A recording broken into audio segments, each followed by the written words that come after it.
आयतुल कुर्सी की फजीलत कई हदीसों में आई है।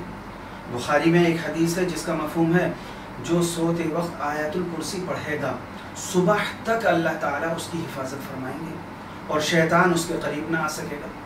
दूसरी हदीस तबरानी में है कि अल्लाह के रसूल सल्लल्लाहु अलैहि वसल्लम ने फरमाया, जो नमाज के बाद आयतुल कुर्सी पढ़ेगा अगली नमाज तक अल्लाह ताला की हिफाजत में रहेगा।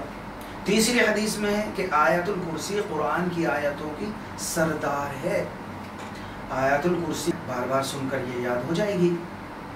अल्लाहु ला इलाहा इल्ला हु अल हय्युल क़य्यूम ला तअख़ुज़ुहु सिनतुन वला नौम लहु मा फ़िस समावाति व मा फ़िल अर्द मन ज़ल्लज़ी यशफ़अु इन्दहु इल्ला बिइज़निहि यअलमु मा बैन अयदीहिम व मा ख़ल्फ़हुम वला युहीतून बिशैइन मिन इल्मिह इल्ला बिमा शाअ वसिअ कुर्सियुहु अस्समावाति वल अर्द वला यऊदुहु हिफ्ज़ुहुमा वहुवल अलियुल अज़ीम।